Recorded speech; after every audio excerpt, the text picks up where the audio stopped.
आम व्यक्ति के भोजन की थाली में मिलेट्स को सम्मानजनक स्थान मिले और वो मानव जीवन के भोजन का हिस्सा बने, इस कार्यक्रम के माध्यम से यही कोशिश है।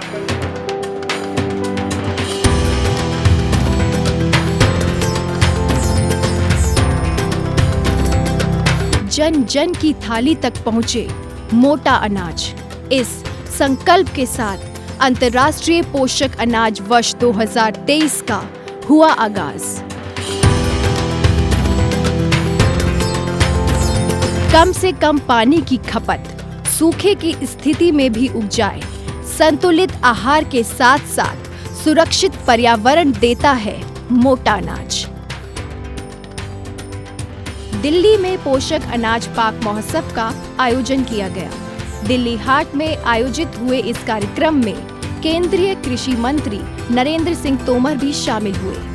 उन्होंने इस पोषक अनाज पाक महोत्सव में एक बार फिर से भोजन की थाली में मोटे अनाज को सम्मानजनक स्थान दिलाने के लक्ष्य के बारे में बात की। हम सब इस बात को भलीभांति जानते हैं कि एक समय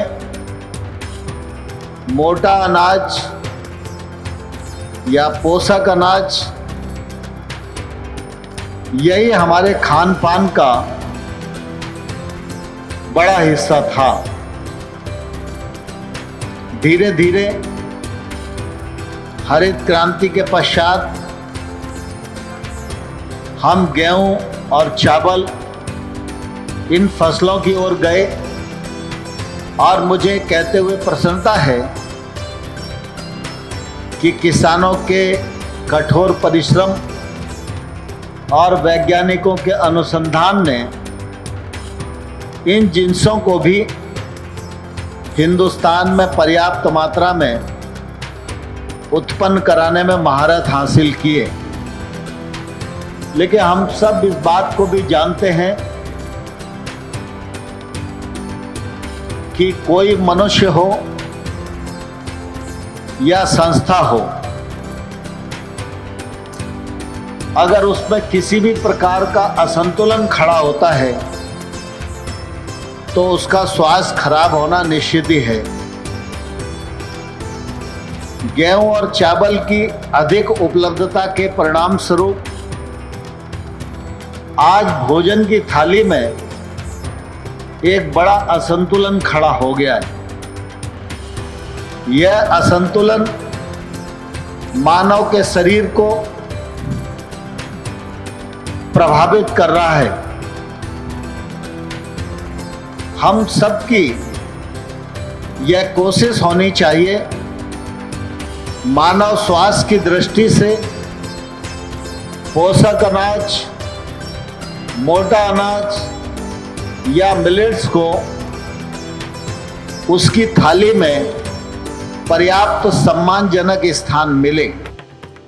भोजन की थाली में आए असंतुलन को संतुलित करता है मोटा अनाज।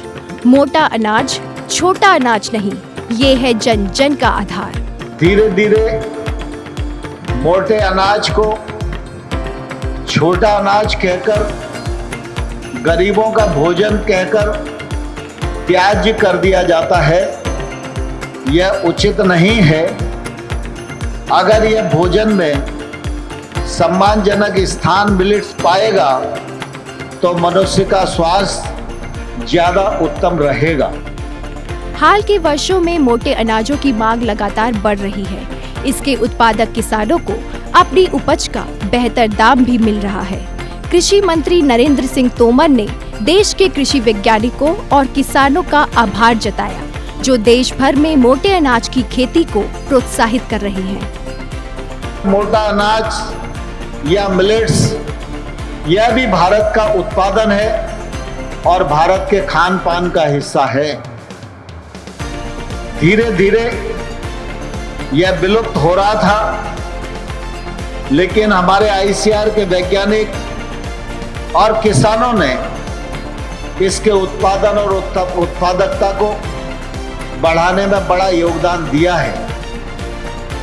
और इसीलिए जब मिलेट्स हमारा भोजन है तो हमारा भोजन दुनिया का भोजन बने और इसमें भी भारत की महारत हासिल हो, इसलिए प्रधानमंत्री जी ने संयुक्त राष्ट्र सभा में प्रस्ताव रख के 2023 को मिलेट्स ईयर घोषित किया है।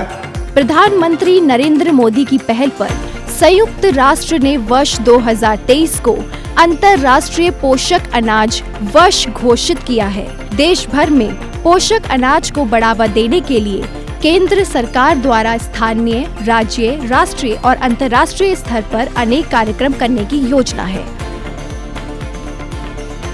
ये अंतर्राष्ट्रीय मिशन है, ये किस तरह से फार्मर्स के लिए फायदेमंद होगा? 2023 को संयुक्त राष्ट्र महासभा ने प्रधानमंत्री नरेंद्र मोदी जी के प्रस्ताव पर मिलेट्स ईयर घोषित किया है। मिलेट्स का मनुष्य के आहार में प्रमुख स्थान है और मिलेट्स का उपयोग मानव स्वास्थ्य के लिए बहुत अच्छा है और इसलिए इसको प्रोत्साहित किया जाना चाहिए। इसके उत्पादकता और उत्पादन बढ़ना चाहिए, उपयोग बढ़ना चाहिए। इस दृष्टि से प्रचार प्रसार आगे हो और पूरे दुनिया में अंतर्राष्ट्रीय, राष्ट्रीय स्तर के कार्यक्रम हों। भारत सरकार के भी सभी विभाग मिलकर इसको अभियान के रूप में उपयोग करें तो निश्चित रूप से इस लक्ष्य की पूर्ति होगी। जलवायु अनुकूल और अनाज उत्पादन बढ़ाने के लिए मोटे अनाज की खेती आज के वक्त की मांग है। मोटे अनाज पौष्टिकता से भरपूर होते हैं।